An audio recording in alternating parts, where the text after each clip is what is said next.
جی ناظرین، پروگرام کے اس دوسرے حصے میں آپ کو خوش آمدید کہیں گے ایک مرتبہ پھر، اور پروگرام کے سلسلے کو آگے لے کر چلیں گے۔ اور اس وقت ہوا ہے ہدایت کی بات کا، اور ہدایت کی بات میں ہم اقوال معصومین علیہ السلام لے کر آپ کی خدمت میں حاضر ہوا کرتے ہیں۔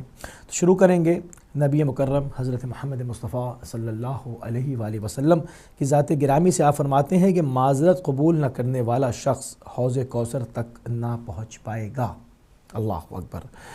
کسی نے رسول خدا صلی اللہ علیہ وآلہ وسلم سے اس بابت دریافت فرمایا تو آپ نے فرمایا کہ جو شخص کسی کے پاس اپنی غلطی پر معذرت کرنے کے لیے آئے تو اسے قبول کر لینا چاہیے، خواہ وہ سچا ہو یا جھوٹا ہو۔ اگر وہ ایسا نہیں کرے گا تو میرے پاس حوض کوثر تک نہیں پہنچ پائے گا۔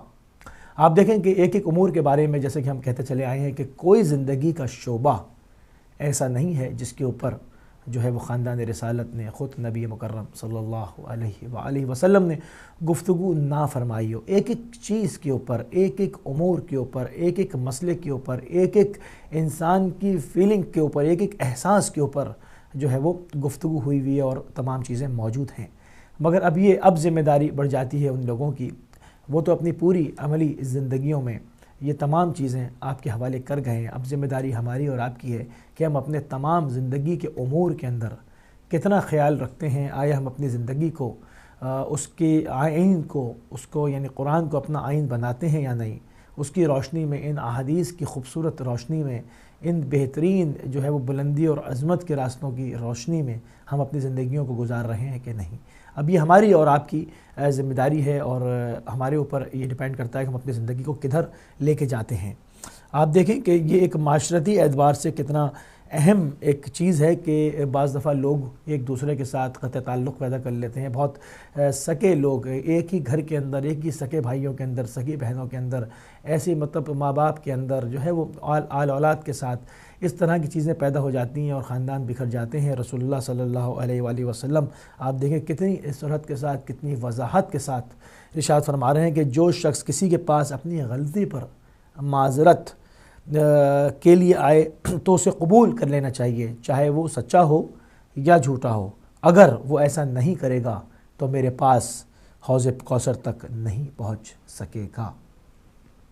اگر کہ ہم نے ان کو مانا ہے یا صرف زبان سے کلمہ پڑھ رہے ہیں تو ایک الگ بات ہے، اور اگر سمجھ بوجھ کے ان کے رتبے کو، ان کے مرتبے کو سمجھ کے اگر ہم نے ان کا کلمہ پڑھا ہے تو ہمیں ان کے ایک ایک قول کو، ایک ایک چیز کو جو ہے نا اس کو ہم انکار نہیں کر سکتے، اس کے اوپر عمل کرنا ہوگا۔ جب آپ فرما رہے ہیں کہ حوض کوثر تک نہیں پہنچ پاؤ گے تو پھر نہیں پہنچ پاؤ گے، ہم نے اس کو دیکھنا ہوگا۔ پھر ایک جگہ پر امام جعفر صادق علیہ السلام فرماتے ہیں کہ سب سے زیادہ ناقص العقل وہ ہے جو غلطی پر معذرت کرنے والوں کو معاف نہ کرے۔ اللہ اکبر۔ آپ دیکھیں یہ بڑے عظیم ایام ہے، جیسے کہ آج کا دن ہے، آج جشن صادقین ہے، آج رسول اللہ صلی اللہ علیہ وآلہ وسلم کا بھی میلاد کا روز ہے اور امام جعفر صادق علیہ السلام کے بھی میلاد کا روز ہے۔ تو یہ وہ دن ہے، یہ وہ ایام جب بھی یہ زندگی میں آتے ہیں، جہاں پر بھی یہ تمام تاریخیں، خوشی کی تاریخیں ہوتی ہیں، تو یہ دلوں کو جوڑنے کے لیے بہترین ذریعہ جو ہے وہ بنایا جا سکتا ہے۔ ایک اور قول جو کہ مولا امیر المومنین علیہ السلام سے آپ فرماتے ہیں کہ فضول گوئی جہالت کی علامت ہے، یعنی بلا وجہ کی لا یعنی باتیں کرنا مولا فرماتے ہیں کہ جہالت کی علامت ہے۔ پست اور کمتر لوگوں پر ان کی زبان حکومت کرتی ہے۔ اللہ اکبر۔ یعنی پست اور کمتر لوگوں پر ان کی زبان جو ہے حکومت کرتی ہے۔ بیہودہ باتوں کو چھوڑنے سے عقل کامل ہوتی ہے۔ کتنے ہی لوگ ہیں جو اپنی زبان کی وجہ سے ہلاک ہو جاتے ہیں۔ جس آدمی کی زبان خراب ہوتی ہے اس کا نصیب بھی خراب ہو جاتا ہے۔ آپ دیکھیں ایسی گفتگو کون کرے گا؟ کلام الامام امام الکلام کہا جاتا ہے کہ یعنی جو ائمہ کا کلام ہے، جو رسول خدا کا کلام ہے، وہ تمام کلاموں کے اوپر امام ہے، ان کا امام ہے۔ یعنی یہ ایسی دقیق نگاہ، ایسی چیزیں کہاں ہوں گی؟ یقیناً یہ وہی ہیں جن کو خدا نے ہمارے لیے محبوس فرمایا ہے، جنہوں نے خدا نے ہمارے لیے جن کو منتخب کر کے بھیجا ہے، ہمارے ہادیان رہبر ہیں، یہ معصومین علیہ السلام ہیں۔ ہمیں چاہیے کہ ان کے ایک ایک جملے کو، ایک ایک چیز کو بڑی باریکی کے ساتھ دیکھیں اور اس کو اپنی زندگی میں اس کی اپلیکیشن کریں، اس کو اپنی زندگی میں شامل کریں، اس کے اوپر عمل کر کے دیکھیں کہ اس سے کتنا نکھار جو ہے وہ پیدا ہوتا ہے۔ ایک اور جگہ پر امام جعفر صادق علیہ السلام سے روایت ہے، آپ فرماتے ہیں کہ رسول خدا صلی اللہ علیہ وآلہ وسلم نے فرمایا کہ حقیقی دولت مندی اور عزت گھومتی رہتی ہے۔ حقیقی دولت مندی اور عزت گھومتی رہتی ہے جب توکل کا مقام تلاش کرنے میں کامیاب ہو جاتی ہے تو وہیں ڈیرے ڈال دیتی ہے۔ آپ دیکھیں کہ کیا خوبصورت قول ہے، کتنی اس کے اندر گہرائی ہے کہ مطلب کوئی یہ نہ سمجھے کہ عزت اس کی میراث ہے، عزت گھومتی رہتی ہے، جب توکل کا مقام دیکھ لیتی ہے تو وہاں پر ڈیرا ڈال دیتی ہے، اس کو اپنا گھر بنا لیتی ہے۔ تو انسان کو اپنی شرف اور عزت کا خیال رکھتے ہوئے، ایک دوسرے کے ساتھ باہمی تعلقات کا خیال رکھتے ہوئے، ایک دوسرے کی برادرانہ جو معاشرتی اقداریں ہیں ان کو پامال نہ کیا جائے تو کیا ہوگا؟ پرماننٹلی عزت آپ کے گھر میں ڈیرے ڈال لے گی۔ ایک اور قول جناب رسول خدا صلی اللہ علیہ وآلہ وسلم سے آپ فرماتے ہیں کہ تمہیں صدقہ دینا ضروری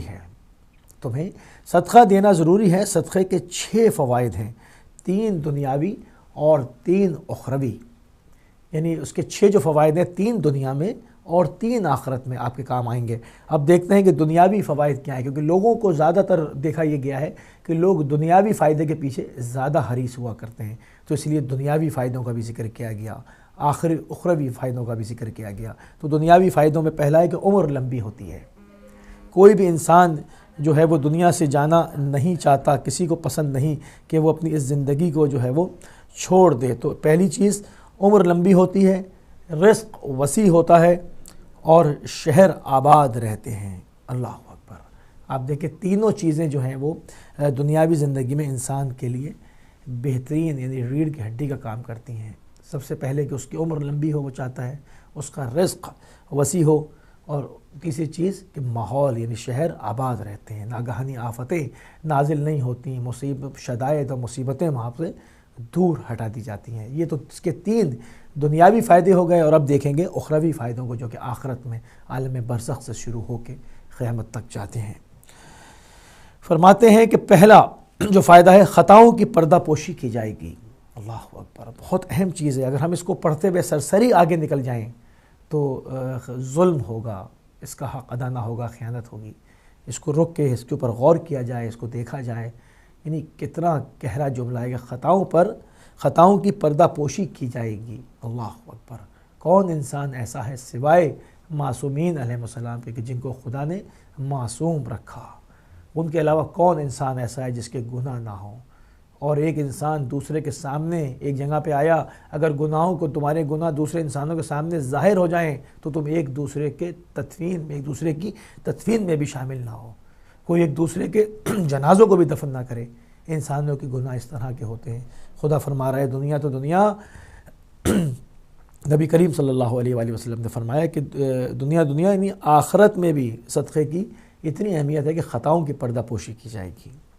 قیامت کے دن صدقہ دینے والا اپنے صدقے کے سائے میں ہوگا۔ اللہ اکبر! انسان اور جہنم کے درمیان پردہ بن جائے گا۔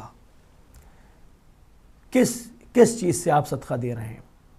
آپ اس مال دنیا سے صدقہ دے رہے ہیں جو بالآخر ہاتھ میں نہیں رہنا، جو فانی چیز ہے۔ اس کو آپ یعنی اگر ہم انسان کی عمر کے بارے میں اور تمام چیزوں کے بارے میں یہ کہتے ہیں، وہ بھی انسان کی سب سمجھ میں آتا ہے، وہ اس کو درک کر لیتا ہے، مگر پیسہ ایک ایسی چیز ہے جو روز مرہ میں کے معاملات میں آپ کے ہاتھ میں آتا ہے اور آپ کے ہاتھ سے جاتا ہے، یہ روز ہو رہا ہوتا ہے۔ تو اس طرح سے سمجھانا زیادہ مناسب ہے کہ آپ اس طرح سے دیکھیں کہ جس طرح پیسہ روز آتا ہے اور جاتا ہے، اور آپ جس کو مطلب روز تصرف بھی کرتے ہیں اور اس کی بعض جگہ اہمیت کا بھی جو ہے وہ آپ کو خیال نہیں ہوتا، آپ اس کو بیجا بھی صرف کر دیتے ہیں، اسراف بھی ہو جاتا ہے، مگر کہیں پر اسی حلال پیسے کو خدا کی راہ کے اندر صدقہ کر دینا، اس سے اتنے عظیم فوائد حاصل ہو رہے ہوں تو کیوں اس موقع کو گھمایا جائے؟ عقل مند جو ہے وہ کبھی بھی نہ عمر کو ضائع کرتا ہے، نہ اپنے مال کو ضائع کرتا ہے، تمام چیزوں سے دنیا بھی سنوارتا ہے اور اپنی آخرت بھی سنوارتا ہے۔ ایک اور قول نبی کریم صلی اللہ علیہ وآلہ وسلم کا، آپ فرماتے ہیں کہ خدا کی طرف سے ایک فرشتہ مقرر ہے جو ہر رات اتر کر یہ آواز دیتا ہے۔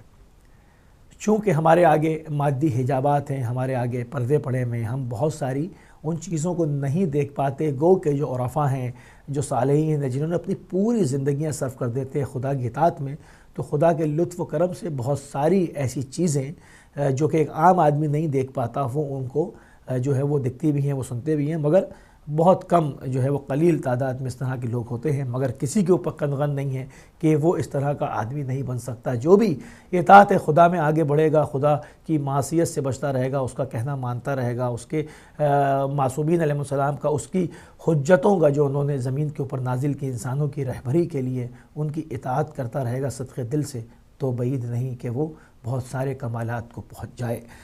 تو آپ فرماتے ہیں کہ خدا کی طرف سے ایک فرشتہ مقرر ہے جو ہر رات اتر کر یہ صدا دیتا ہے، یہ آواز لگاتا ہے کہ اے 20 سال والوں، یعنی جب انسان کی عمر 20 سال کی ہو جاتی ہے، آواز لگاتا ہے اے 20 سال والوں، جد و جہد جد و جہد جد و جہد کرو، جد و جہد کرو، جد و جہد کرو، جد و جہد کرو۔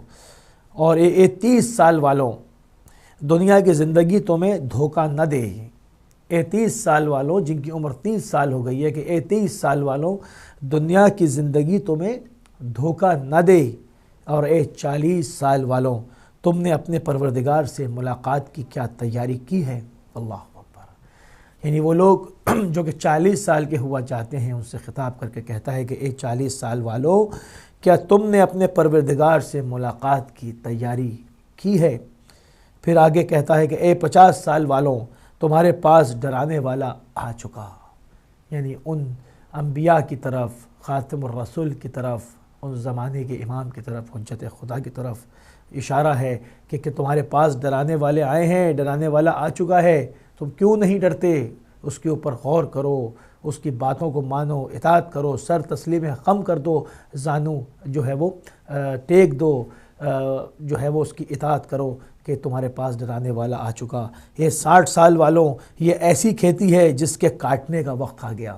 اللہ اکبر۔ یعنی اب انسان ایک ایسے ایج گروپ میں داخل ہو گیا کہ اب جو ہے وہ کہتے ہیں کہ بس اب جو ہے وہ زندگی کے جو تتمبے تھے وہ طے ہوئے ہیں، اب وہاں سے ان سے خطاب ہے کہ یہ 60 سال والوں یہ ایسی کھیتی ہے کہ جس کے کاٹنے کا وقت آ چکا۔ اے 70 سال والوں کہتا ہے کہ اے 70 سال والوں تمہیں پکارا گیا ہے، بس تم لبیک کہو۔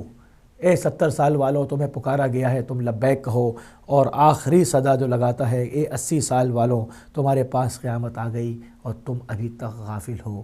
اللہ اکبر۔ ہم کہتے ہیں کہ یقیناً سب کا، تمام مسلمانوں کا جو ہے وہ اس کے اوپر اجماع ہے، سب کو قیامت کا یقین ہے، یقیناً قرآن میں جگہ جگہ قیامت کی ہولناکیوں کا ذکر ہے، سب ایمان رکھتے ہیں کہ قیامت آ گئی، مگر یہاں پر کہتا ہے 80 سال والوں تمہارے پاس قیامت آ گئی اور تم غافل ہو۔ یعنی اس سے مراد یہ کہ تمہاری وقت اجل آ گیا، تم اس دنیا سے جاتے ہو، اب قیامت جب بھی آئے تمہارے لیے تو قیامت شروع ہو گئی، تم پر تو قیامت آ گئی، تم تو اپنے اہل و اقربا سے، اپنے بال بچوں سے چھوٹ گئے، تم تو اپنے حساب کا اپنا دفتر ہاتھ میں لیے خدا کے سامنے حاضر ہوا چاہتے ہو کہ ابھی بھی کوئی دیر ہے، تم ابھی بھی غافل ہو۔ تو یہ تمام چیزیں آپ دیکھیں کہ کس طرح سے ایک ایک امور کے اوپر، چاہے وہ دنیاوی ہوں چاہے آخرت کے ہوں، ایک ایک چیز کے اوپر جو ہے وہ رسول خدا صلی اللہ علیہ وآلہ وسلم اور آپ کی آل اطہار نے جو ہے اس کے اوپر گفتگو کی ہے، مگر ہم لوگ ہیں کہ اس کو جو ہے وہ سنتے ہیں اس کو، اور اس سے نصیحت بہت کم لوگ ہیں جو کہ حاصل کر پاتے ہیں، سرسری طور سے اس کو پڑھتے چلے جاتے ہیں۔ ہمیں چاہیے کہ اس میں سے ایک ایک چیز کو لیں، ایک ایک چیز کے اوپر غور کریں۔ آج کل بہت اچھا دور ہے، اگر بعض چیزوں سے برائی بھی پھیل رہی ہے تو بعض انہی چیزوں کے اندر آپ اس سے ثمرات بھی حاصل کر سکتے ہیں۔ سوشل میڈیا کا دور ہے، آپ بری چیزوں پہ کیوں جائیں، آپ اس کے اندر ایک دوسرے سے اقوال معصومین شیئر کیا کیجئے، آپ قرآن کی آیات شیئر کیجئے، آپ اس کے اندر ان کی تفاسیر شیئر کیجئے، خود بھی ایجوکیٹ ہوئیے، دوسروں کو بھی ایجوکیٹ کیجئے۔ یہ اس کے مطلب ہر چیز کے دو طرح کے استعمال ہوتے ہیں، اب یہ انسان کے اوپر ڈیپینڈ کرتا ہے کہ وہ اس سے کیا حاصل کرتا ہے، اس کے ذہن میں بیسکلی کیا ہے، وہ کدھر جانا چاہتا ہے۔ یہ تمام چیزیں ہیں۔ اور ایک آخری قول جو کہ عقائد سے متعلق ہے، اس کو پڑھ کے میں جو ہے وہ آج کے سیگمنٹ کا اختتام کروں گا۔ ابو ہاشم جعفری جو کہ ایک مشہور شیعہ تھے، امام علی نقی علیہ السلام نے ان پر اعتراض کرتے ہوئے فرمایا کہ تم عبد الرحمن بن یعقوب کے ساتھ کیوں اٹھتے بیٹھتے ہو؟ بہت اہم نقطہ ہے ناظرین کہ تم عبد الرحمن ابن یعقوب کے ساتھ کیوں اٹھتے بیٹھتے ہو؟ تو ابو ہاشم نے کہا کہ مولا وہ میرے ماموں ہیں۔ تو امام نے فرمایا ان کا عقیدہ خراب ہے، یا ان کے ساتھ بیٹھو یا ہمیں چھوڑ دو۔ یا ہماری ہم نشینی اختیار کرو اور انہیں چھوڑ دو۔ تو ابو ہاشم نے کہا مولا ان کو اس کا اس عقیدے کے ساتھ کیا تعلق ہے؟ میرا عقیدہ تو درست ہے اور ان کے باطل عقیدے سے مجھے بھلا کیا نقصان ہے؟ امام نے فرمایا کیا تمہیں اس کا خوف نہیں کہ ان پر کوئی عذاب آئے اور ان کے نزدیک ہونے کی وجہ سے وہ تم کو بھی اپنی لپیٹ میں لے لے؟ اللہ اکبر! اس کے اندر کس قدر گہرائی ہے، کتنا میسج ملتا ہے۔ یعنی ہمیں اپنی عملی زندگی کے اندر اپنے جو دوست ہیں، جو اٹھنے بیٹھنے والے ہیں، جو عزیز و اقارب ہیں، ایسے لوگوں کے گرد اٹھنا بیٹھنا چاہیے، ایسے لوگوں کو اپنے گرد بٹھانا چاہیے جو خدا کی معصیت سے دور ہوں، جن کے عقائد صحیح ہوں، جن کا قبلہ درست ہو، تاکہ ہم بے شک ان کے درمیان بیٹھے ہوں، مگر اگر عذاب آئے تو کہیں ہمیں اپنی لپیٹ میں نہ لے لے۔ بعض لوگ اس کی بالکل جو ہے وہ کیئر نہیں کرتے، بالکل احتیاط نہیں کرتے، ہر طرح کے لوگوں کے ساتھ اٹھتے بیٹھتے ہیں، کھاتے پیتے ہیں، وہ سمجھتے ہیں کہ ان کے عقائد کے اوپر کوئی فرق نہیں پڑ رہا، اس کا دین تو اس کے ساتھ ہے۔ مگر یہاں پر چونکہ ائمہ اہل بیت جو ہیں قدرت کے رازوں سے واقف ہیں، تو وہ اس راز سے پردہ اٹھاتے ہوئے ہمیں بتاتے ہیں کہ بعض دفعہ اچھا انسان بھی، صالح ترین انسان بھی جو ہے وہ گیہوں کے ساتھ گھن کی طرح پس جاتا ہے، کہ جب عذاب آتا ہے کسی گروہ کے اوپر تو اس کے اندر جو صالح افراد ان کے ساتھ بیٹھے ہوتے ہیں ان کو بھی سزا مل جاتی ہے کہ تم نے ان کے ساتھ ہم نشینی کیوں اختیار کی۔ تو ناظرین آج کے لیے اتنا ہی کافی، انشاءاللہ زندگی رہی تو آئندہ جو ہے وہ اس سلسلے کو جاری و ساری رکھیں گے اور مزید اقوال معصومین کو آپ کی خدمت میں پیش کرنے کی سعادت حاصل کرتے رہیں گے۔ اس دعا کے ساتھ اپنے سیگمنٹ کا اختتام کریں گے کہ پروردگار ہم کو ان بہترین راستوں پر، ہدایت کے بہترین جو ہے وہ ان حکمت سے بھرے ہوئے راستوں کے اوپر چلنے کی توفیق عنایت فرمائے، تاکہ ہماری اور آپ کی زندگیوں میں بھی بہاریں جو ہے وہ آ سکیں، تبدیلیاں ایجاد ہو سکیں اور پورے معاشرے میں ایک بہتری ظاہر ہو سکے۔ چلیں گے ایک مختصر سی بریک پر، بریک سے واپس آئیں گے تو پروگرام کے سلسلے کو آگے بڑھائیں گے۔